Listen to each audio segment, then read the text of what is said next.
All right. Well, it is 11:02, so let's get started. Good morning, everyone, and welcome to today's public forum. My name is Kate Simons, and I'm the chairperson of the Essential Services Commission. Just to start, I'd like to acknowledge the traditional owners of all the lands we're meeting on today. For me, that's the land of the Bunurong people of the Kulin Nations. I pay my respects to elders, past and present, and Aboriginal elders of other communities who may be here today. I'd like to acknowledge the connection that Indigenous Australians hold to country and culture, particularly at this time of uncertainty.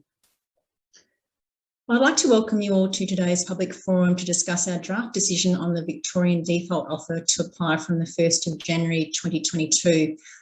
Just before we get underway, I'd like to introduce my fellow commissioners and senior leaders from the Commission, and feel free to give us a wave. My fellow commissioners, Satish Bhojani and Simon Corden are with us today. Rebecca Billings sends her apologies. I'd also like to introduce our CEO, John Hamill, our Executive Director of Price Monitoring Regulation, Marcus Crudden, our Director of Victorian Energy Upgrades, Jeff Safai, our Senior Regulatory Manager, Dean Wickington, and the Victorian Default Offer Project team from the Commission, led by Jonathan Roberts. I'd also like to make a special thank you and welcome to Ben Barnes from the Australian Energy Council, together with representatives from AGL, I think Meng Go, from Energy Australia, Selena Lee, and Origin Energy, Sean Greenup. Gerard Brodie is here with us today from the Consumer Action Law Centre, who along with Ben will be presenting today also. I understand we've got about 98 attendees at the forum today, including representatives from retailers, embedded network operators and peak bodies. We also have observers from government and other regulators, including the Department of the Environment, Land, Water and Planning and the ACCC. And we have a consumer advocate representatives, of course, as well as Gerard from the Consumer Action Law Centre, the Salvation Army, the Council of the Aging Victoria and the Brotherhood of St Lawrence. So I'd like to warmly welcome all of you today, and I hope you're well, particularly given the events in Victoria over the past days. If we do have something happen this morning, like an aftershock or whatnot, we will just take a break and see where we get to, but hopefully we get through this forum smoothly this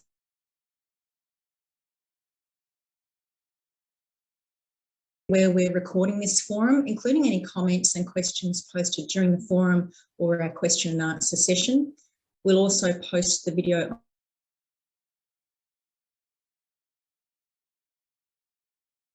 while someone is talking. Please type them into the chat function in Zoom so we can respond. Hopefully have enough time to get to them all. And also, if you have a question during the presentations themselves, please use the Q&A function on Zoom. It'd be great if you could keep your microphone muted when not speaking to avoid any feedback and background noise. Now to today's agenda. Today's forum is all about having a conversation with you, focusing on the Victorian default offer. We're keen to hear from you about any issues you'd like to explore further, so please post those questions to make the most of the time we have with you today. Given the forum is meant to be a conversation, we also might have a few questions for you later as well.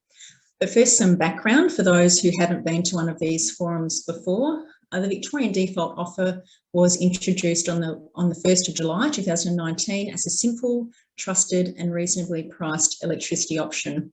It was designed especially as a safeguard for those customers who are unable or unwilling to engage in the market. It was developed following significant consultation with a range of stakeholders, including community and consumer advocates, industry representatives and expert advisors. Our approach has been refined over time with input from consultations like this one and submissions to our draft decisions. So please have no doubt that what you say today here will be heard. Please also be aware there are many other considerations which we must take on board when we make this decision. My fellow commissioners and myself find forums such as this very valuable, hearing directly from stakeholders on the issues that are front of mind for you. So while the basic formula for setting the default offer is largely settled, there are some issues that require some closer examination. One of these is the matter of the temporary allowance for bad debts introduced to this year's default offer in 2021. As detailed in the draft decision that we've recently put out, considering whether current circumstances justify continuing this is one of the key issues we must consider. Now to some of the issues raised ahead of today's forum. We did send out a survey to our stakeholder list of around 180 people, asking if there were particular issues we should cover today. The responses to that survey included Victorian energy upgrade costs, the temporary allowance for bad debts, wholesale electricity costs, the length of the regulatory period, under or over recovered network costs, and customer acquisition and retention costs. So we've built that feedback into today's presentation, but as I said earlier, feel free to raise other issues in the Zoom chat bar and we'll cover as many as we can in today's session. So today you'll hear from Project Manager Jonathan Roberts, who will take you through our draft decision. Then we have two presentations today, one from Ben Barnes of the Australian Energy Council, who I understand will be sharing his presentation with three of the AEC's member businesses. We've got Meng, Selena and Sean from AGL Energy Australia and Origin Energy respectively. We'll then give our equal time to our second presentation from Gerard Brody of the Consumer Action Law Centre. I will, just to help with timing, so we've got plenty of time for questions and discussion from the floor, just indicate when each of those two presentations has around 5 minutes left so that we can keep to time.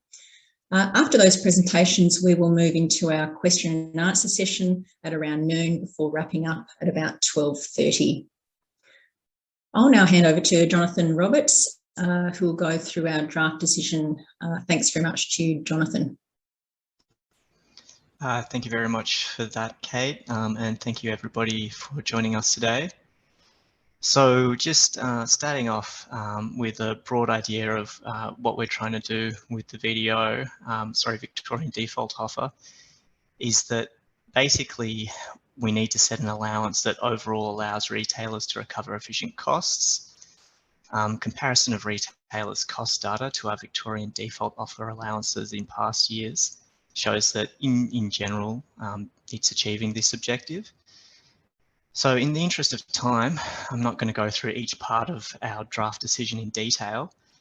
We've used largely the same approach as we have in past reviews, and I'm just going to focus on the areas that are likely to be the main points of contention this time around. So these main issues are wholesale costs, the temporary bad debt allowance, and Victorian energy upgrades costs. So I'm also happy to answer questions on customer acquisition costs and the regulatory period in the Q&A session. But moving along onto the issue regarding wholesale costs. So I think some stakeholders raised concerns about the forecast period that we use. So in most reviews, this has been relatively uncontentious. So we use a forecast based on the average wholesale costs for the next 12 months, and this reflects standard retailer practice for pricing and hedging. However, this video will not last for a year. It's only going to cover the first 6 months of 2022. So some retailers have rightly noted that wholesale costs are higher in the first half of the year. So there is some seasonality in wholesale costs. But some retailers consider that this time round, this is going to lead to them under recovering their costs. So from our point of view, this kind of ignores retailer practice in how they set prices. We don't see retailers setting higher prices in the first half of the year and then lower prices in the second half of the year. They use an average of the whole year, which makes sense given that wholesale prices are seasonal over a 12-month period. So saying that there should be higher prices in the first half of the year, from our point of view, ignores retail practice in price setting, and it also ignores the fact that retailers are enjoying the benefit of a 12-month forecast period right now in the second half of 2021, and they'll also enjoy higher prices relative to costs for every second half of the year in the foreseeable future. So from our point of view, if we consistently apply our approach to the forecast period for wholesale costs, retailers will be able to recover their efficient costs. And if we don't consistently apply our methodology, then retailers are going to over or under recover their costs. So moving on to bad debts, this is something that we're watching very closely. So we understand that recent lockdowns may affect economic conditions and therefore the level of bad debts that retailers face. However, the data that we had available to us at the time that we made our draft decision showed that arrears for customers that can't pay ongoing usage were stable. Retailers' total bad debts were back to or close to pre-pandemic levels. Economic growth was better than what was expected at the start of the pandemic, and unemployment was below pre-pandemic levels. So it was a pretty rosy picture when we made our draft decision. However, you know, we acknowledge that things have changed and things are continuing to change. So we can't be completely sure where we're going to land next year. However, we're monitoring all of those different measures that I just listed closely to make sure that we make an appropriate decision on whether to include or remove the temporary bad debt allowance.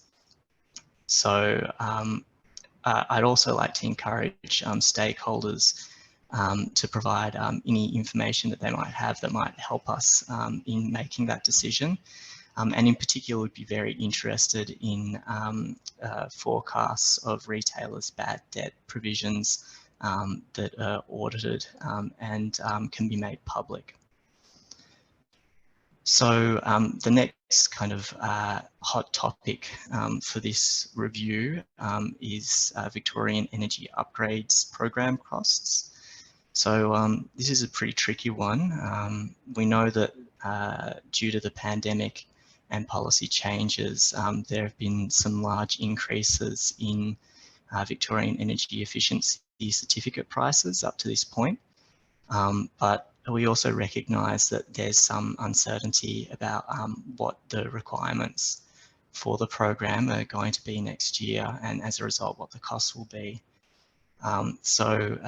Given these unusual circumstances, I think it's fair to say that we are open to considering alternative methods to what we have used historically for forecasting these costs. We look forward to discussing those methods further with stakeholders and receiving submissions on proposed forecast methodologies. Next slide, please. Thank you. So here you can see a little summary of our draft decision. As you can see, the draft decision for the 2022 VDO would lead to a lower average bill than the current VDO prices. And that's mainly driven by wholesale cost decreases. Next slide, please. Thanks, Michael. And so here are the timeframes for the review. Probably the key things to note for stakeholders are the submissions close date, which is 8 October, and 25 November, which is when we're going to be making our final decision by. So I strongly encourage all stakeholders to make a submission to our review, because the more submissions we get, the more robust the conversations that we can have are, and the better decision we'll be able to make. So that's it from me. Thank you all for listening to me waffle, and thanks, Kate, for facilitating. Back to you, Kate. Great, thanks very much, Jonathan. And yes, can I take just the opportunity to remind you all that the draft decision for the Victorian default offer that'll apply from the 1st of January next year is out for public feedback until the 8th of October, as shown on that screen, and submissions can be made on Engage Victoria. I wonder if one of the team might put that in the chat too. They probably already have. All good. All right, we might just move to the next part of the agenda for today, and that is to introduce Ben Barnes, General Manager Retail Policy from the Australian Energy Council. As many of you would know, the Australian Energy Council represents 22 major electricity and downstream natural gas businesses operating in competitive wholesale and retail energy markets. I think the businesses they represent sell electricity and gas to over 10 million homes and businesses across Australia. Ben will share your time, I think, with representatives from other businesses, your member businesses, Ming, Selena and Sean. So thanks for being here today, Ben, and I'll hand over to you for your presentation. Thanks, Kate. So thank you to you and the team for asking me here again to speak at this forum. And I guess it feels like these determination processes are beginning to be pretty well embedded and understood within the regulatory community. And I think that's reflected in the things that Jonathan mentioned about this decision following a lot of the previous ones. But I guess the important thing is that each year there remain key challenges that face retailers and in turn the ESC in considering how these issues should be managed within the price reset process. So I'm going to focus on those. Today I've asked 3 experts from within our members to speak to particular issues of importance to them. I think the benefit of that is it highlights the challenges that do face retailers operating within a price regulated market, and it's benefit to hear it from the retailers impacted rather than me as a sort of outside representative. In an unregulated market, obviously these challenges can be mitigated to an extent by retailers with flexibility and having the ability to change pricing more frequently to align with market forces and costs. However, obviously in a regulated market, there is a need for a regulator like the ESC to seek to identify the expected costs, which is where the challenge lies. This obviously doesn't create an obligation to try and identify the lowest possible VDO, and we've mentioned this in past years that the benefits of a lower VDO are clear for the small percentage of customers who are on the regulated price, but if those predictions made by the ESC are incorrect and retailers are unable to recover their efficient costs for that subset of customers, then the costs are borne by market customers, either in the form of price increases for existing contractors or less sharp offers for those shopping around. The AEC doesn't consider this to be an optimal outcome. Could I go to the next slide? I might actually start with the touching on the regulatory period because it does create some challenges, but also opportunities, I think, and gives us a bit more flexibility. The AEC strongly supports the ESC adopting a 6-month period and notes the challenges that we faced in Victoria by this year's decision of having a 12-month VDO with a reset in the middle of the year. I think as we've all seen that this price variation approach is unwieldy and has resulted in retailers needing to make price changes out of cycle and then other decisions that haven't allowed those costs to be recovered within a regulatory period that have to be passed through to the next. So I think we should avoid that in future and hopefully this shorter decision will enable that. As mentioned though, it's important to note though that this shorter period does mean that customers on the VDO will receive 3 price changes within this 9-month period, so September, January and July again. This isn't a good outcome and really should be avoided. It does result in extra costs to retailers to engage with their customers and pass through those changes, and the AEC will be putting forward that there needs to be an increased allowance for the result of the inefficiencies of this process. Could I go to the next one? When it comes to bad debt costs, as Meng will speak to shortly, this shorter period though might present an opportunity for the ESC to seek more accurate information from the first half of next year. As shown here, and I acknowledge it's a bit small for those who can't read it, but it really is just an excerpt from the ESC's own data that you will have all seen previously, taking the decision point at last year's time compared to the most recent data set in July of this year. As shown here, we kind of struggle to see the rationale presented in the draft decision that the economic conditions within the retail market and the broader economy suggest that bad debts won't be an issue from 1 January, and certainly retailers will be able to provide more specific information. But certainly in terms of the general issues around, we are now still in lockdown. We still have disconnection prohibitions. I guess we don't see as rosy a picture, or I don't expect as rosy a picture for debt management in the first half of next year. So as you can see here, there's similar numbers of customers receiving support for the debts that they're on and holding are higher than they were last year. It's not a positive outcome, and in 2021, as we mentioned, we remain unable to take action when customers fail to pay or engage, and disconnection prohibitions are now expected to be in place until November, when the next round of the roadmap kicks off, before sort of a month of process period where retailers are able to send notices and try and collect before a prohibited prohibited period kicks off again in December and January. So what I would expect practically is that there is no disconnections until 2022, or at least not many. Now, that will clearly have an effect on the debts that retailers hold in 2022, and I think our expectation is that will result in higher bad debt costs, at least for the first half. Given we only have a 6-month VDO, it doesn't require you pricing in a bad debt risk for the whole year, which I think de-risks it somewhat, and we consider that for the first half at least, bad debt will be higher than it would be expected in a benchmark year, largely out of the control of retailers. Go to the next slide.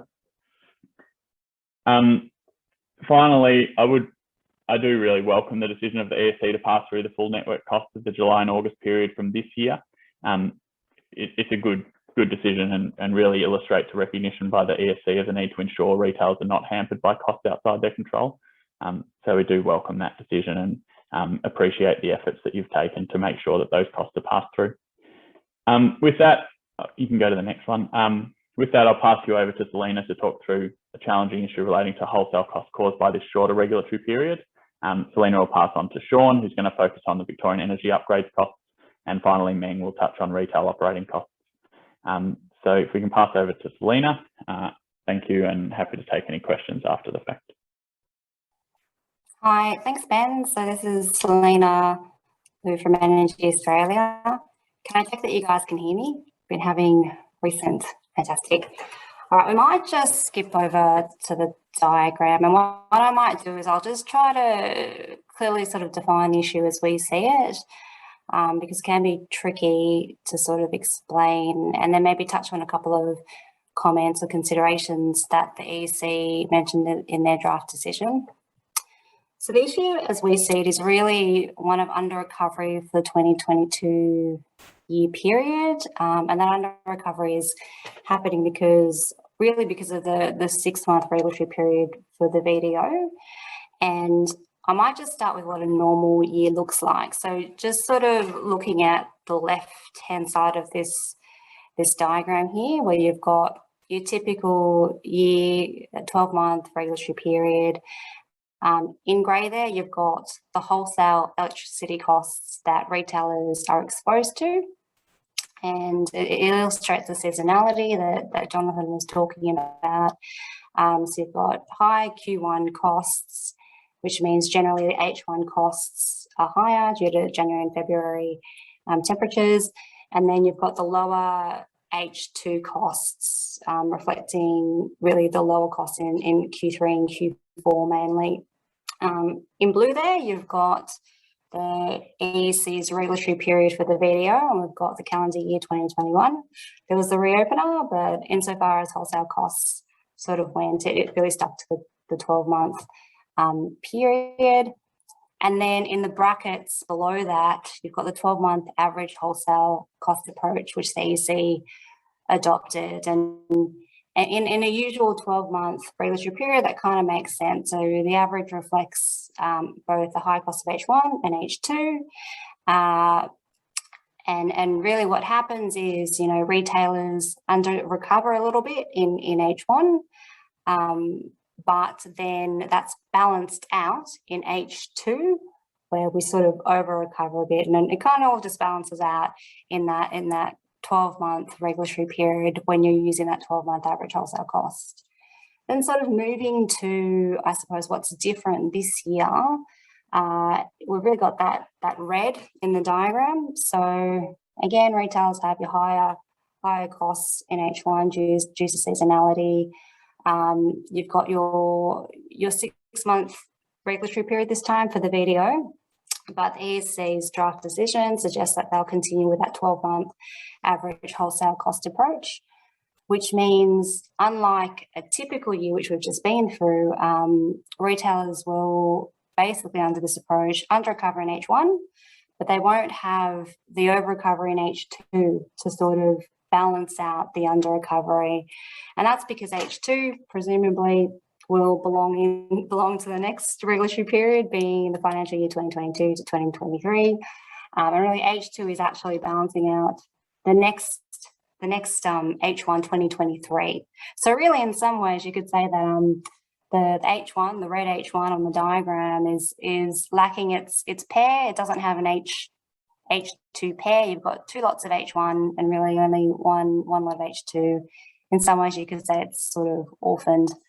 So I might just sort of turn to a couple of considerations the ESC's mentioned. So Jonathan sort of mentioned that they're using the 12-month average wholesale cost approach because retailers set prices for 12 months, and that's probably generally true when you look at the market. My observation here is that, you know, this whole under recovery has come about because of this special situation of having this 6-month VDO. So what retailers do generally, where their retail pricing in normal situations might not be as relevant here. The EC has also sort of mentioned that they're interested in changes in hedging approach, and again, I struggle to see how that's relevant in this context, and that might be because, you know, the EC is using hedging in a different way to how we understand it. So, you know, we would expect that a prudent retailer would hedge their H1 costs, the red bit there, just like they would hedge to sort of try to manage the price risk of wholesale costs in that period, including the Q1 period. So again, it's difficult to see how that general practice would change. The other way you can kind of look at hedging is being the advanced period in which costs are hedged. So some retailers might hedge their costs today for the wholesale costs that they expect to be exposed to in 2 years. Again, that's really a timing issue and not a content issue. So we don't see how that's relevant to this particular issue, which is really about nothing about how retailers sort of manage their wholesale costs. This is really about the VDO potentially not allowing for the efficient recovery of wholesale costs because of that 6-month period. It's sort of a special situation which differs from the usual 12-month VDO. So I might just sort of pause there, as I think I've taken my time slot, and hand it over to the next presenter. Thanks.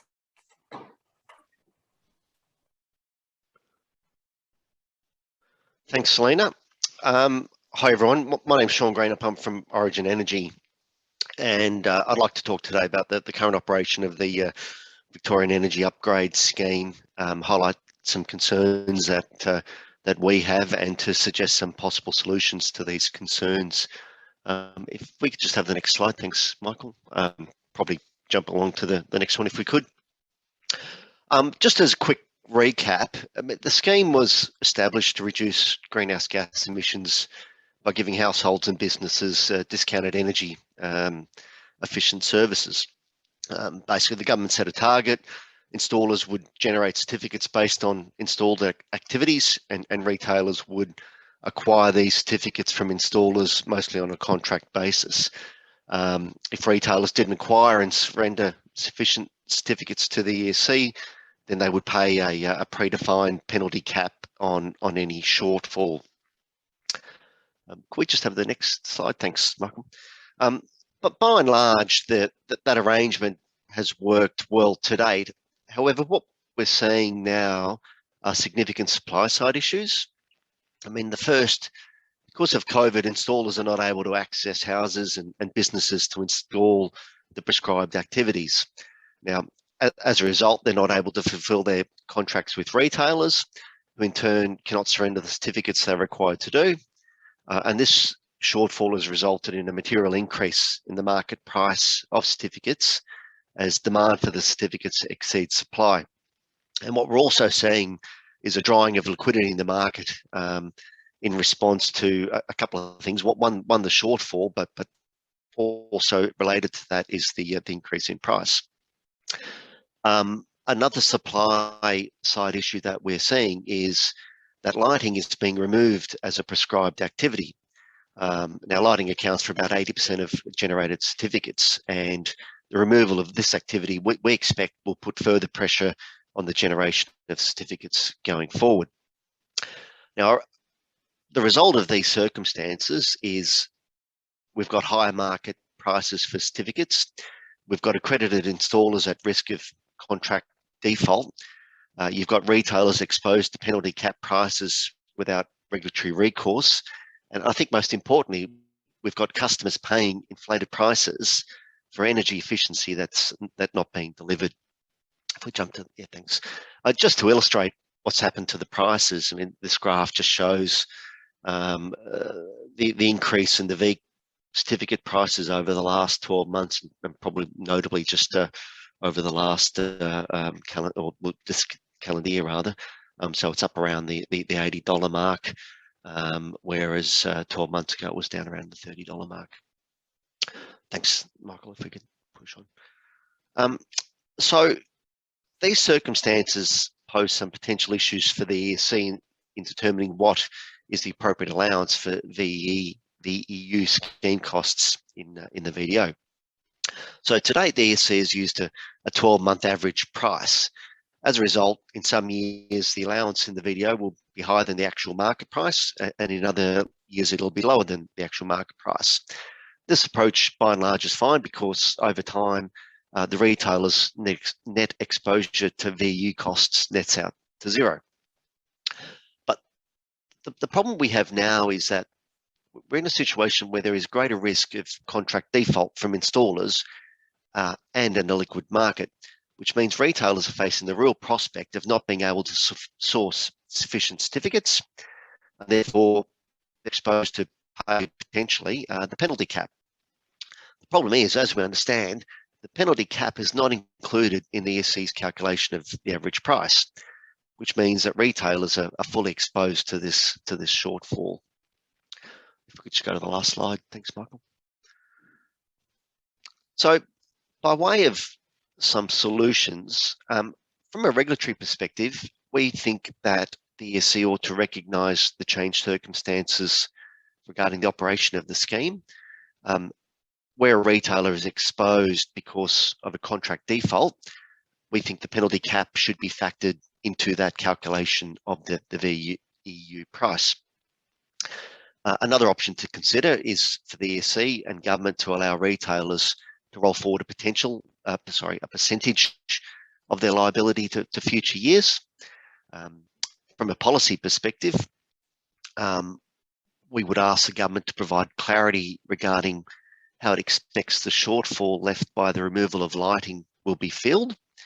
And we also consider that given the unique circumstances, there's a case for government to revisit the penalty rates and certificate targets.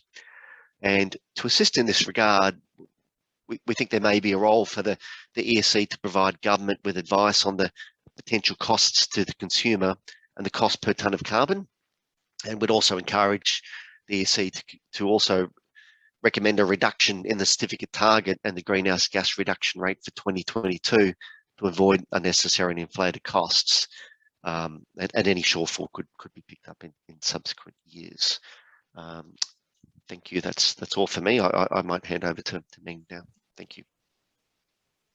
Thanks, Sean. And just before Meng starts, we've got about just under 5 minutes to go, just getting the warning. Thanks very much, Sean. Thanks, Meng.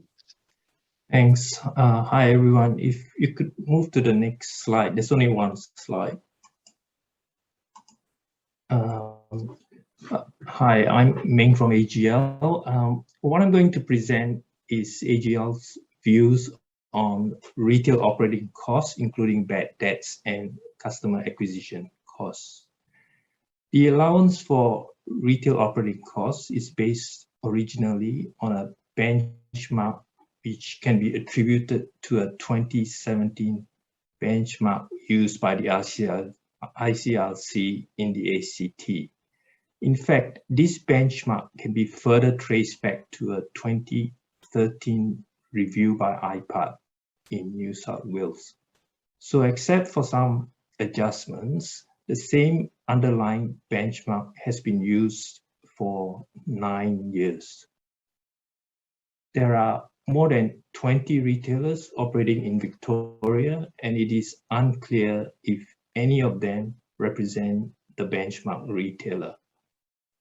The Commission has requested detailed cost information from retailers. AGL has so far provided 3 years of data up to FY20. The data shows that when we properly add up all the costs of operating a retail business in Victoria, including the cost of IT development. The benchmark that the Commission has set is lower than our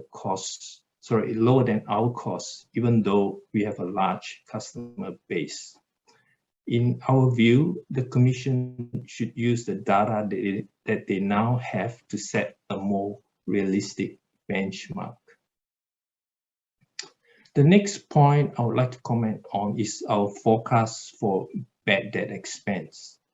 Bad debt is a significant cost, but it contributes less than 20% of the retail cost as we see it. In the AGL results presentation in August, we did say that we expect lower bad debts for FY22.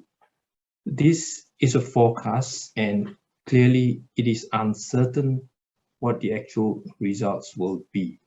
Given the extended lockdowns in New South Wales and Victoria, which were not anticipated, the challenges in managing debt under the payment difficulty framework and the letter of expectations, it will be an exceptional outcome if we are able to reverse all the COVID-related debt that we had recognized in FY21. However, this is only a forecast, and the final outcome is still about 10 months away. So our view is that it is too early to remove all of the allowance for COVID-related bad debt expense. In addition, given that we are not the benchmark retailer, our expectations on bad debt may not be representative of what other retailers are anticipating. The last point I would like to make is on customer acquisition costs. In the draft decision, the Commission has acknowledged that the allowance is set below retailers' costs to limit the acquisition cost arms race. Operating in a competitive market at AGL, all costs are under review, and we are always seeking new ways to operate more efficiently, such as digitalization.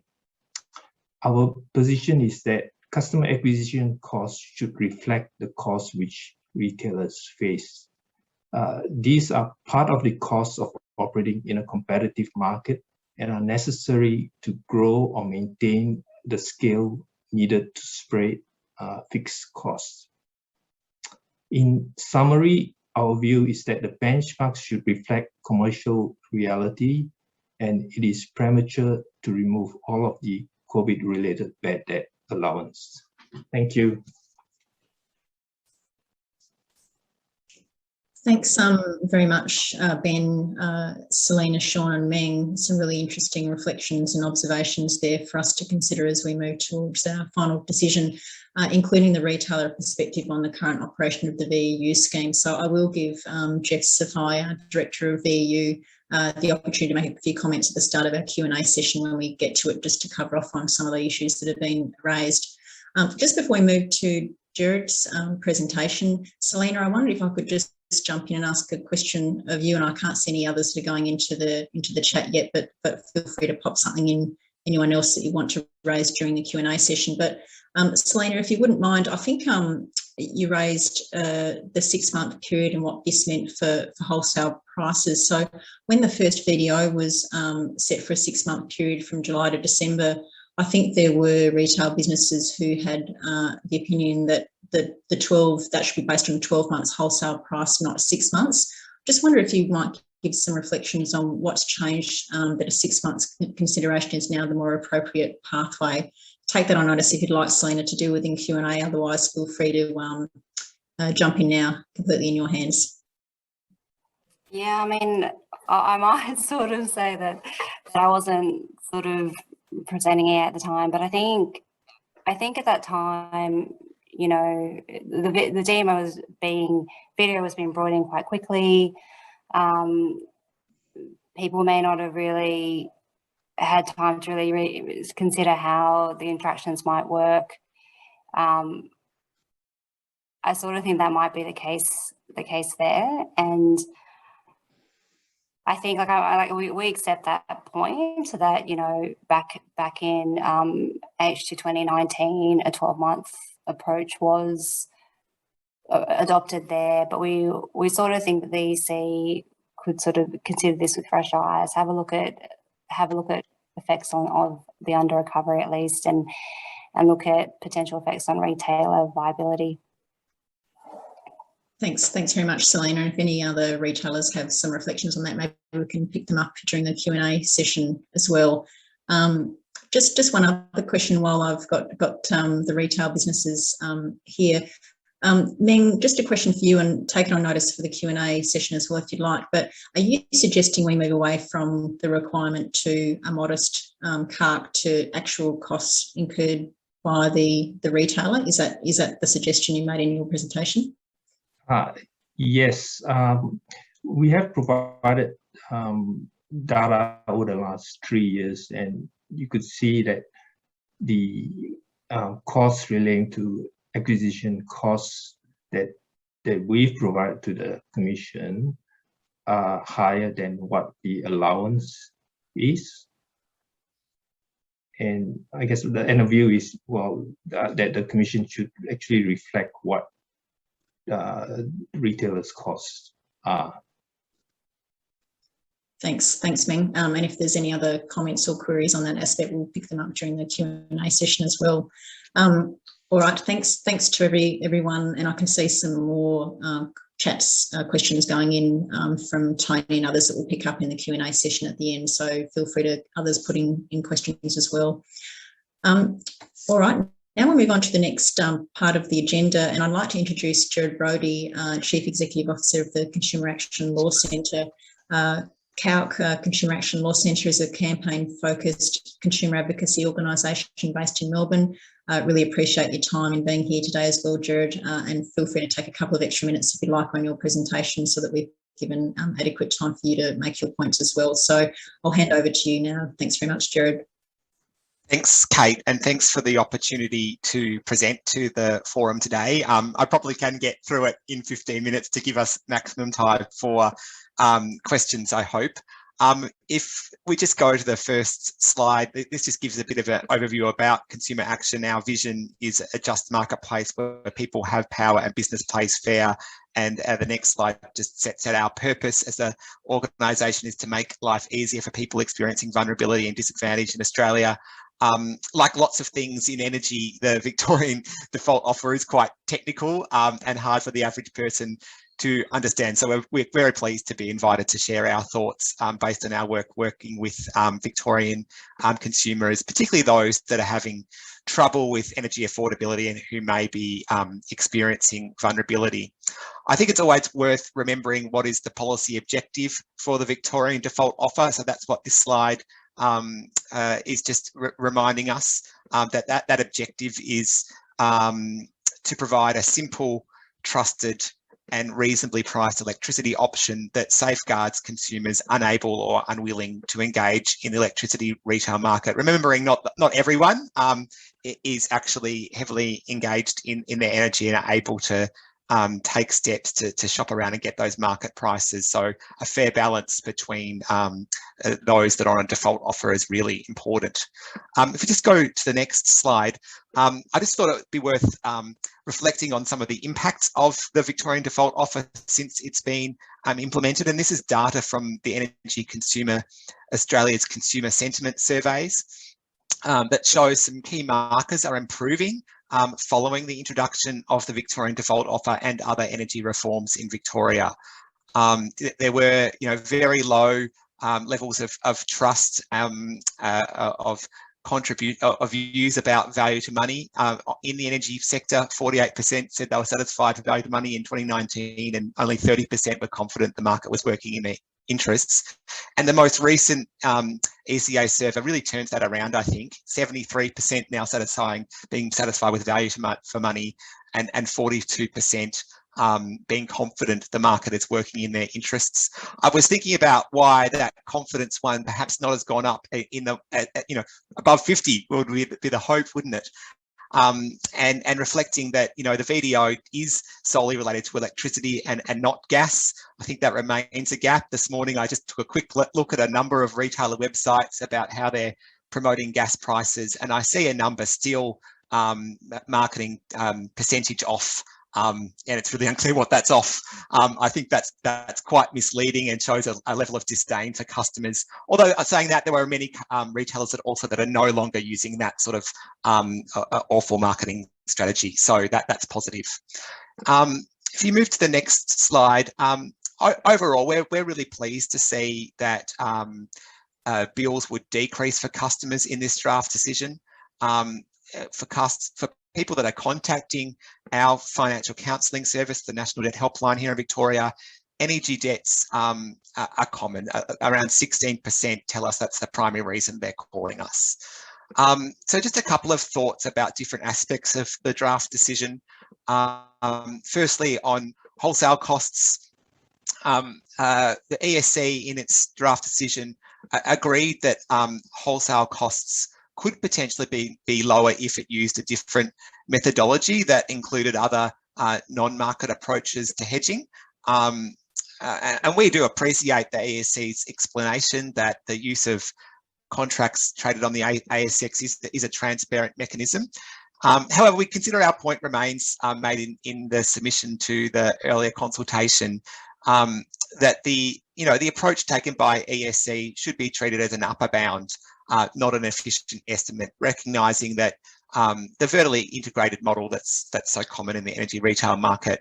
And we do encourage ESC to continue to look at a range of different cost analyses, approaches to determine wholesale costs, focusing on those transparent ASX contracts is a good starting point, but there could be other approaches that are used, such as spot market purchases or uncovering what the gentailers are doing, and those that contract directly with generators. And our concern is that the result is that while ASX costs not be transparent, we question whether the VDO should strive to reflect the real world costs by retailers. And I guess that we would also say then, when the community does see, publicly reported that wholesale costs have fallen by 25%, as I think the ACCC has pointed out, but the VDO, decreases by 5%, I think residential customers ask questions about that, and that has the potential to undercut consumer trust in the process. Just in terms of the temporary allowance on bad debts, we strongly support the removal of that temporary allowance from the draft decision. Our position has always been that market fluctuations are the part of cost of doing business, and that debt-related costs should be borne by retailers and not passed on to consumers via the VDO. Our view was that allowing allowance for bad debt separate is that it was just simply wrong on principle. This is because the primary role of a retailer is to manage risk, including unexpected risks that might cause a rise in bad debts. And we think that retailers should face incentives to engage appropriately with customers and assist them manage debts, and the bad debt process can undercut that. And of course, the reality is that retailers should be exposed to the costs of mistakes or suboptimal risk management strategies, and that can also provide an incentive to manage their operations in a prudent way rather than pass losses through to customers. So yeah, we strongly support the approach taken. We think it's fair on principle, and that holds even if the pandemic is continuing having an impact into the community.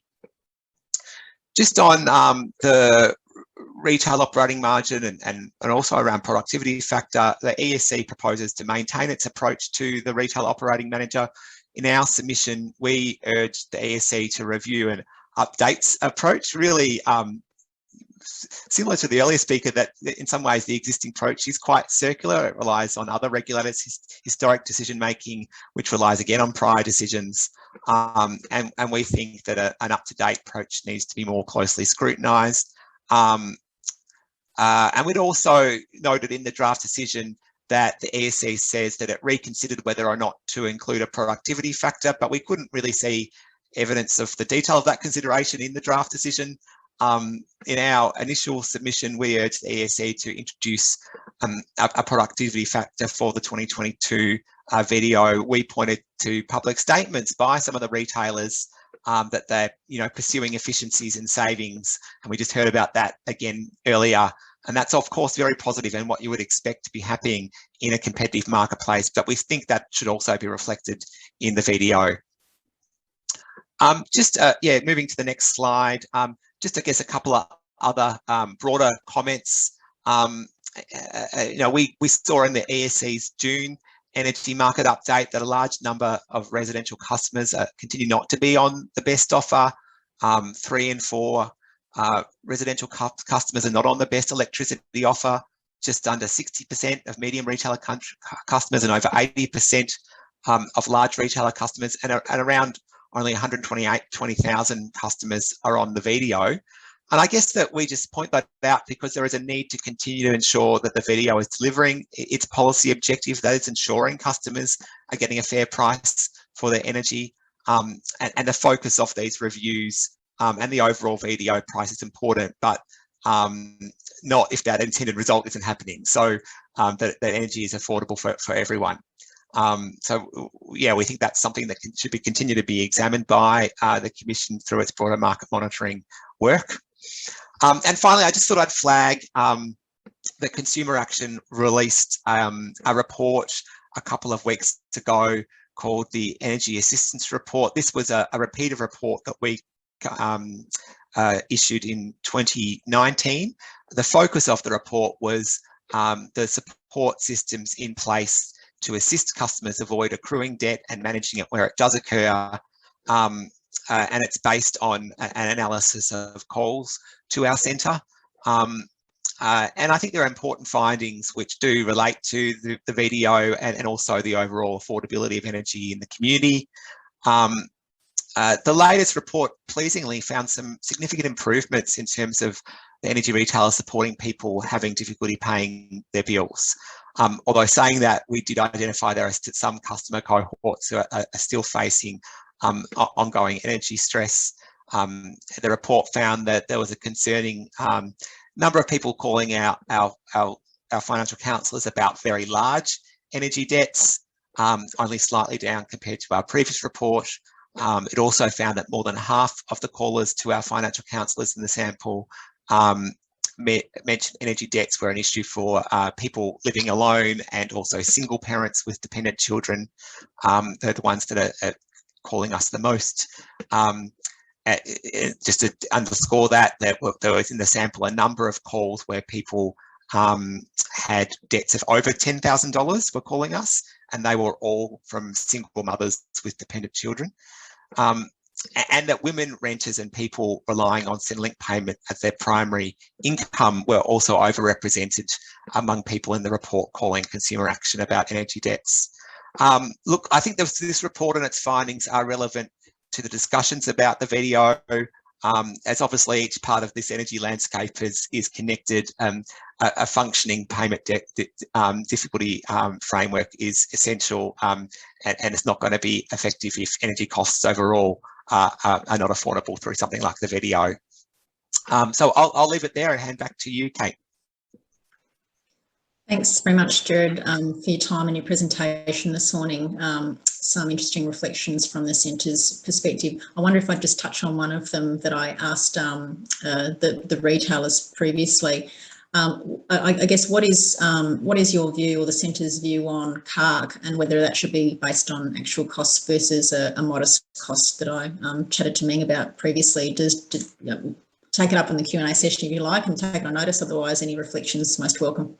Oh, no, we're very strongly supportive. And in fact, I think ESC from memory is required to assess it on a modest scale under the order, is my recollection. I could have that wrong, rather than actual costs. And that was in recognition from the findings of the reports that led to the VDO that there was, as the ESC called it, that arms race that meant that there was just ever increasing amounts going to customer acquisition costs. We think that CARC could actually be reduced further, and would point to the recent reforms that have happened in Victoria around prohibiting some of the costly acquisition activities such as unsolicited selling and those win-back calls. I understand that they are on the costlier side of customer acquisition, and so that we consider there's an opportunity there to even reduce CARC further. Thanks very much, Jared, and apologies for putting everyone on the spot after their presentations, but that's really useful just to get those insights as we touch on those points. So thanks very much for those presentations, everyone. And now we'll just about on time, I think, which is great, with enough time to have a discussion with a Q&A session. And there's been a few questions going in the chat, I can see. I just wanted to, before we turn to some of the questions, particularly some have been posed before today's forum as well, which we wanted to touch on. I just wanted to give our Director of VEU, Jeff Safai, just an opportunity to make some comments, Jeff, if you wouldn't mind, on the VEU issues that have been raised before going into the questions. So, Jeff, might just hand over to you for some preliminary comments, if that's all right, given particularly some of the matters raised by Sean during those presentations. So, over to you, Jeff, for a moment. Thanks, Kate. No, that's fine. Just like to introduce myself. I know a lot of the people who are in attendance today, but for those of you who don't know me, I'm Jeff Safai, sort of the director of the VU division at the Commission. I've been in that role basically since the start of the program back in 2009. So I've seen the various machinations of VEET price over this period, and it's true to say that we've never seen the price at these levels, and especially since about April or May this year, where it's sort of gone from about sort of $50, $60 up to the mid-$80 mark at the moment. As a result of the last forum early in September, I was actually contacted by a number of the retailers, and I've sat down with a number of the retailers over this period, about 6 or 7 of them, with myself as my VU director hat on. But I've also attended a number of meetings with retailers with the department, with DELP. Suffice to say that it is actually an issue that is of concern for the Commission, but also the department. And as a result of those meetings, and even before those meetings, there have been a number of things that the department is looking at. So I'd just like to sort of commend Sean on the items that he's actually put forward in his presentation today. And a number of those matters have been sort of taken up by the Commission with the department, and suffice to say that that's gone up the department chain as well. So I just wanted to sort of just give a bit of an overview of the discussions that I've had with the 6 or 7 retailers that I've actually met over the last 2 or 3 weeks. But it's not only the retailers who've got these concerns, it's also the installers, or as we call them, the accredited persons, who've got these concerns as well, because the majority of them haven't been actually out there during the lockdown period creating certificates. One thing I would like to mention also, that it hasn't actually reduced to zero. There is actually quite a bit of activity still occurring, as some activity can occur. With the construction lockdown, that's going to sort of diminish that somewhat, but a lot of the activity within the commercial area has continued over the current lockdown period and the previous lockdown period. So there's still activities being done and activities being registered. So there is an element of liquidity in the market, but it is taken that the liquidity has dropped off. So I just wanted to sort of reiterate that the issues that you're raising from a VU perspective, with my VU hat on, are live and are being actioned. The proposals that have been put forward today are known to the Commission, and we have mentioned them to the department.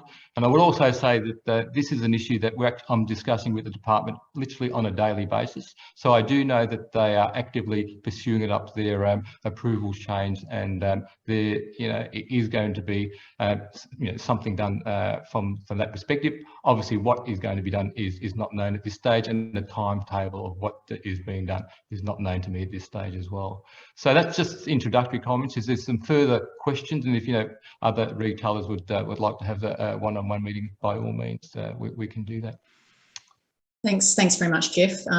Just good to give a sense to all our stakeholders that we are aware of those issues and are actively discussing them with government. But many of those aspects you raised, Sean, are within the government's remit rather than ours, although we do have that discretion to delay a sooner end date for VU into next year. So we will be looking at that option as we did earlier this year. So That's probably the only lever we have at this point, but just please be, I just wanted everyone to be aware that we are having those conversations, and if you wanted to reach out to Jeff, we can either put you in contact with the department and have a conversation with Jeff as well about the issues that you're facing with the VEU at the moment. So thanks very much, Jeff. But if there's any other questions, please feel free to pop them in the chat, and we can either take them on notice or answer them through the rest of this session today.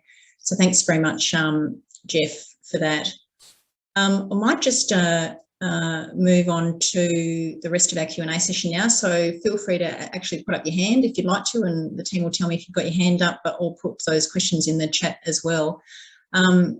So just to start with, I thought we'd just turn to some of the questions that were sent in to us as a response to the survey we sent ahead of today's forum. So we'll start with those and then go through the ones that are already in the chat today. So for this part, I have Jonathan, Marcus and Dean from our pricing division, as well as Jeff from VEU. The first question there on the slide, does the Commission recognise that the cost of procuring electricity is fundamentally higher in quarters 1 and 2?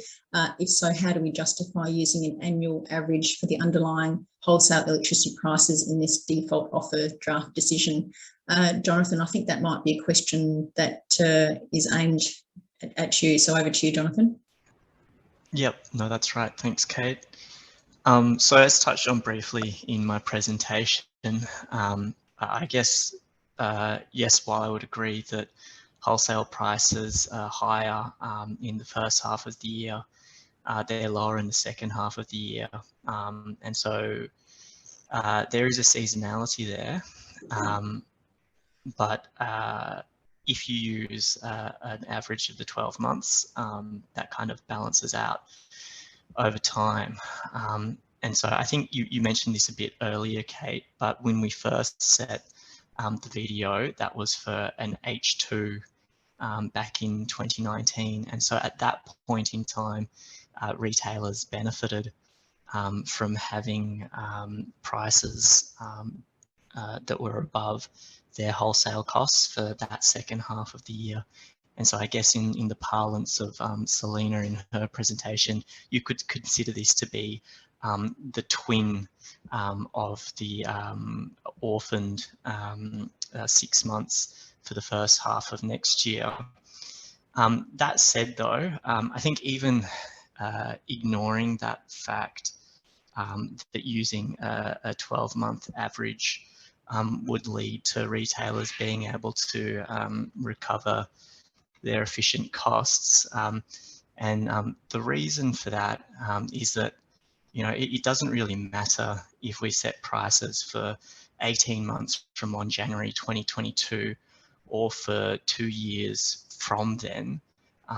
So, a 12-month period and then a 12-month period instead of a 6-month period and an 18-month period. Because if you use the 12-month average of VDO prices, it should lead to roughly the same wholesale costs, fluctuations of the market aside. And so I guess from our point of view, EA's kind of position about there being this orphaned H1 only really holds if you ignore the past and you ignore the future and you just look at the 18-month period coming up in isolation. So yeah, I guess that would be my response to that question. Thanks, thanks, Jonathan. And if there's any other follow-on queries from that, feel free to put them in the chat. So moving to question 2, does the Commission, our second question relates to the accuracy of past forecasted wholesale electricity prices compared to the actual spot market outcome. Was this in the expected range? Jonathan, I might flip to you again on question 2. Yeah, so I guess, you do want to consider spot market outcomes, and we do that when we consider Frontier's forecast model, which uses spot prices as an input. But our kind of forecast of wholesale costs is not just based on what the spot prices are. And so if you compare retailers' wholesale costs to spot prices, it's not really an apples for apples comparison, because the wholesale costs also include the costs of hedging. But, you know, look, that said, we do think that it's a good idea to have a look at the efficacy of forecasting methodologies. And, you know, we do that with our VDO allowances, and we've had a look at our VDO wholesale allowance for the past VDOs and for retailers' actual costs for those years that we have them. And you can see from the analysis that we've done that the actual wholesale costs of retailers, there's obviously a range of those, but our VDO allowance for wholesale costs sits clearly within that range of retailer costs. So I hope that that answers that question. Thanks very much, Jonathan. I can just see, Selena, you've got your hand up and you've also put another question in the chat. Did you want to jump in here? Yeah, I might jump in and talk to it to save everyone reading a long essay in the chat. I think I understand the H2 point, Jonathan, H2 2019 point. And I think there, if you kind of consider that as the pair, I think in some ways we should also consider that H2 2019 decision was sort of the first line in the sand decision.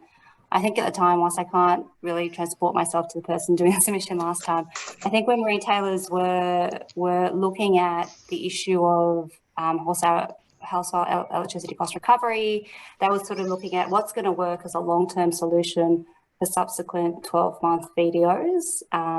And so 12-month average wholesale electricity cost totally makes sense in that 12-month VDO context. So I think that may have been the driver there. I also note that if you were to take retailers, the way retailers set their retail prices and hedging into account, although I kind of question how it's directly relevant, but if you were to take that into account, retailers would have set their prices and hedged way before the VDO was introduced in H2 2019. So it's the general practices, I suppose, were already in place before the VDO kind of came along. And my final point would be around, you know, the separate periods that the VDO is. So understand that, you know, previous decisions, but this particular VDO decision is for this period. And so our concern is that, you know, there could be an under recovery of efficient wholesale electricity costs for this particular period. And lastly, I might finish on a question, if I may. So I understand, Jonathan, when you're talking about the H2 2019 pair to H1 2022, yeah, and then the years between. But I don't really understand how, when you sort of said, even putting that aside as to what happened in the past, that the recovery of wholesale electricity costs would sort of work its way out in the future. If you could expand on that one. Thank you. Did you want me to respond to that now, Kate, or should I come back to it later after other questions? If you've taken on notice, you can. Otherwise, pop in now, Jonathan. I'm in your hands. Yeah, sure. No, look, I'm happy to respond to that. I guess going to your last point there about future periods and how if you use a 12-month average, you'll be able to recover your efficient costs. So it's basically the idea that if you are consistent in your usage of a 12-month average, you're going to get the same price regardless of like when you're starting the period. You're always going to have this issue of seasonality, and given that the seasonal period is 12 months, it makes sense to use a 12-month average. I accept that there are going to be some exceptions to this due to market fluctuations, you know, wholesale prices going up and going down. But over the long term, if you use this approach consistently, you'll recover your costs. Now, I think going back to the other point that you made about the first video period being, you know, a line in the sand, I'm not really sure how that means that this can't be considered as a partner to the next 6-month period that we're considering. And yeah, I think that's about it in terms of what I responded to. I think that there might have been another point there, but I can't remember off the top of my head right now. I might come back to it later if we have time. If not, I might have a chat to you later on. Thanks, Selena. Thanks, Jonathan and Selena. And Selena will give careful consideration to the matters you've raised today. And I'm assuming Energy Australia will put in a formal submission to our draft decision as well. So just encourage you to document all of those issues you've raised in your formal submission. We will carefully consider those as well. But yes, reach out to the team, Jonathan, and have a conversation about some of the more technical details. That would be really great to get a thorough understanding of the things you've raised today, Selena. So thanks very much. If we just go to question 3, was a general question about how will government policy take into account industry concerns and issues. I think you've got a sense that we're having an ongoing dialogue with government about VU and VDO related matters. So, but Marcus or Dan, if there's anything else you wanted to add to that question, feel free. I think if we take the question as written, that yes, we would reflect issues that are policy matters that come up in these consultations back to GOLP, but they're not actually ours to decide. I think we've had a couple come up today about VU, but also issues about actual cost on CARC versus modest cost. I guess these are policy decisions if government wanted to change that, not really for us to change.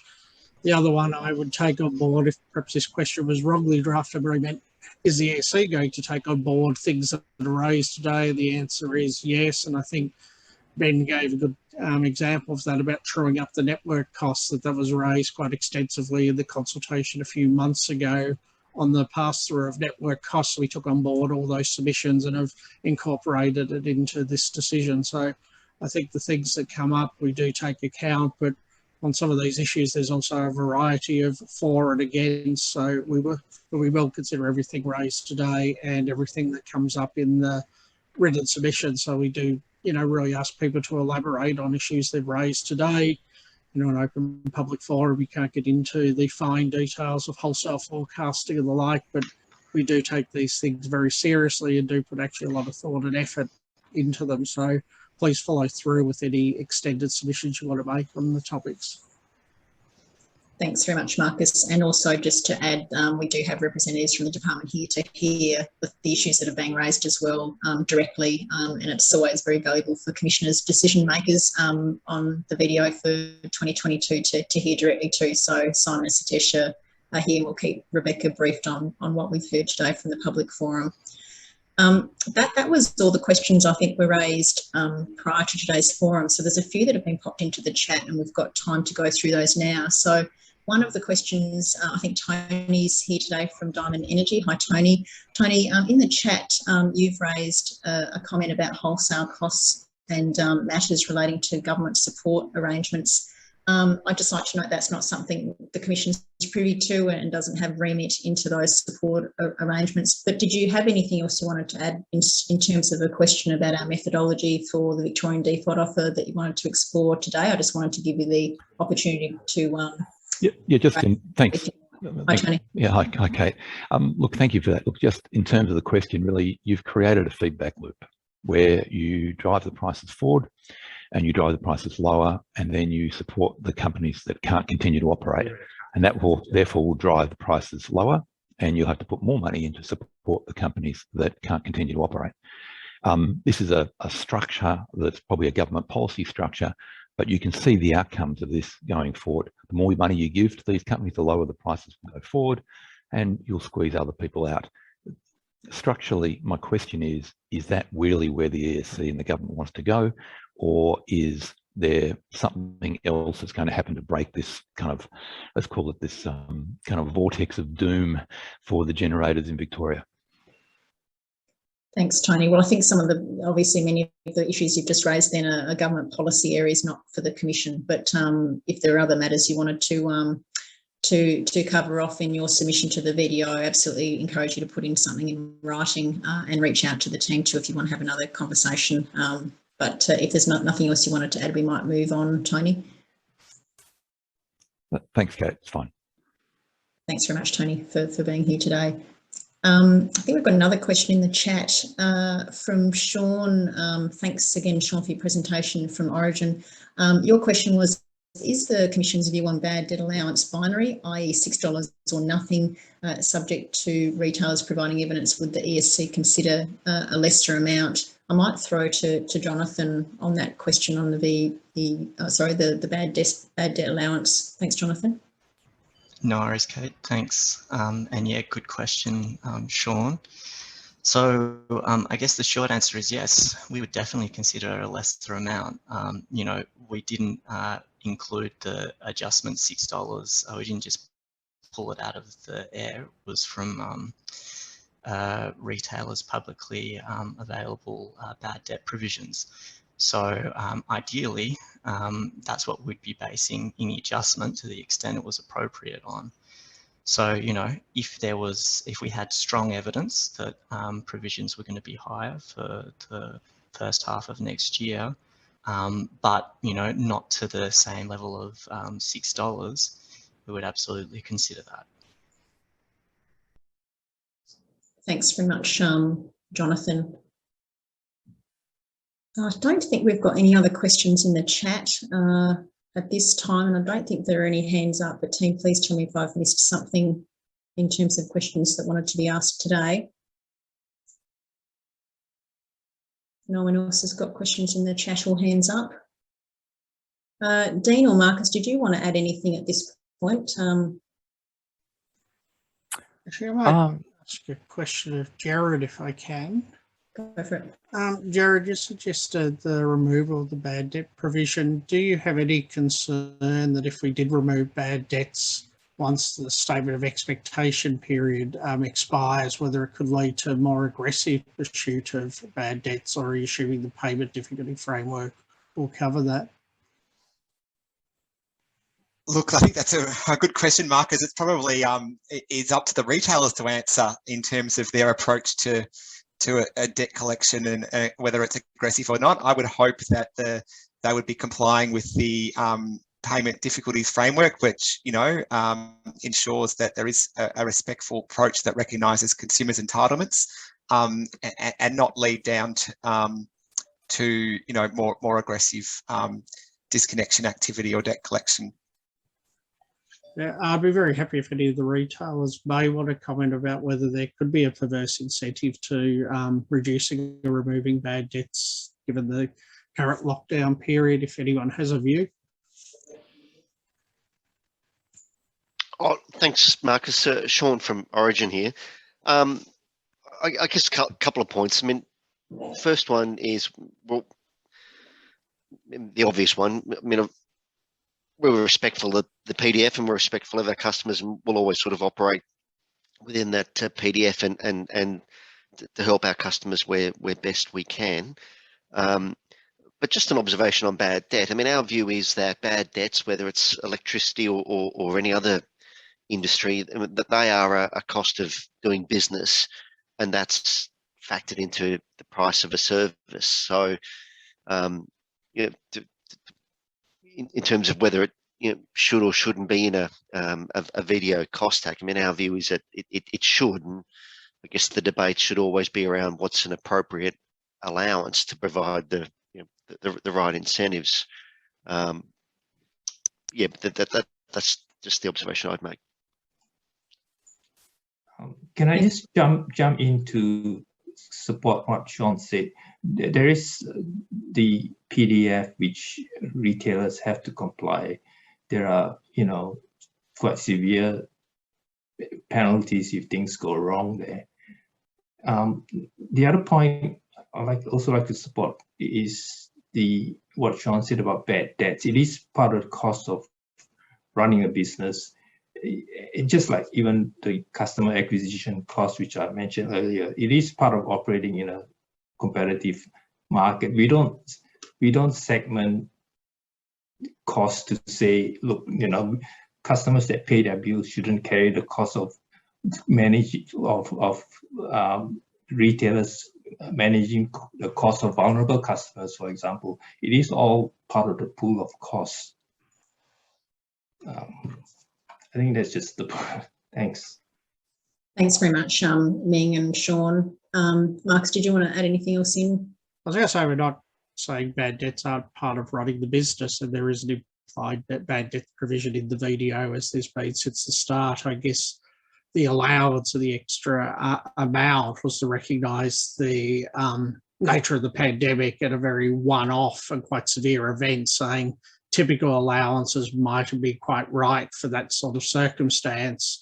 And at the time we were in lockdowns and all, and saying some small additional provision, but it wasn't. But the ongoing provisions are still there, so it's not a total removal of any assumption that bad debts aren't covered. It's whether that additional amount that was allowed for the pandemic is under consideration. Thanks very much, Marcus. Well, given the time, we're just about right on 12:25, which was the time that was given me. So unless there's any other, oh, we've got one hand up. Apologies, my fellow commissioner. Satish, would you like to add something in? Yeah, thanks, Kate. It was just to reinforce something that Marcus said in terms of that question that said what stakeholders say, how will that influence our decision? And I guess, as Marcus said, we do carefully take into account the submissions that are put to us. Can I just reinforce that by saying that obviously the weight we give to those submissions is better if it's supported by evidentiary material. So the more detailed a submission you can provide with evidentiary backup, the stronger your view will be taken into account. So I just wanted to add that in and encourage people to put in those written submissions as Marcus did. We genuinely do take those issues into account, but as I say, please try and reinforce it with evidentiary material as well as the views. Thanks, Kate. Thanks very much, Satish. And we do have one more hand up. Randall, how you going, Randall? Good, thanks, Kate. Yeah, just from what Satish has said, there's issues we'd like to put in our submission and we will provide data, but obviously that needs to be confidential. We're in a competitive market here. And I know you like to say you like to publish your submissions, but there is data that we will provide, but it will be on a confidential basis, and we'll just flag that at this moment. And hopefully it's still accepted and acknowledged as well. Yeah, absolutely, Randall. We understand that there are some material that cannot be published because of the commercial or confidential nature, but if you can give reasons and for why some of those matters can't be published, then that helps us redact and take into account the matters that you put before us for consideration. So appreciate you raising that, Randall. All right, well, I think if there's no other hands up or questions in the chat, I might move to close the meeting this morning. Look, we have been really fortunate to have a really good discussion this morning and to have a variety of views from people around the table, including from the retail sector, consumer reps and commission staff. So thanks very much for your time. Just in terms of a few key themes that I've heard from a retail perspective, really heard about the approach to estimating wholesale costs. There was a focus on the bad debt allowance and how to approach the increase in VU costs and potential certificate shortfalls. Jared, thank you for your time in sharing your perspective on the positive impact of the VDO for customers and the importance of keeping prices affordable for customers. Our conversation in the Q&A session was a really good one. It focused on wholesale cost estimation, our consideration of government policy and bad debt allowance. So that was a really valuable conversation. So thank you very much for your questions and comments. I found it very valuable to hear firsthand those issues and questions that have been raised today, as I'm sure Simon and Satish and the team have also. We will carefully consider them as we move towards making our final decision in November 2021. Again, can I encourage you to also make comments or a formal submission to our draft decision by the 8th of October 2021 via Engage Victorian. There's some details, I think, in the chat on that. The team will also be sending around a post-event survey today, so please feel free to provide any further feedback on today's session by responding. We're always keen to hear how we can further improve our engagement with you. Some excellent conversation today. Thank you for all the attendees for being here and contributing to the conversation. Just in closing, can I thank our presenters again? Thank you to Jonathan Roberts from our project team. Thank you, Ben Barnes from the Australian Energy Council, Meng Goh from AGL, Selena Louis from Energy Australia, and Sean Greenup from Origin Energy. Thank you very much again, Gerard Brodie from the Consumer Action Law Centre. To my fellow commissioners and all the commission staff who put today's session together, thank you also. In these times, stay safe, all be well, and we'll see you again soon. Thanks for your time.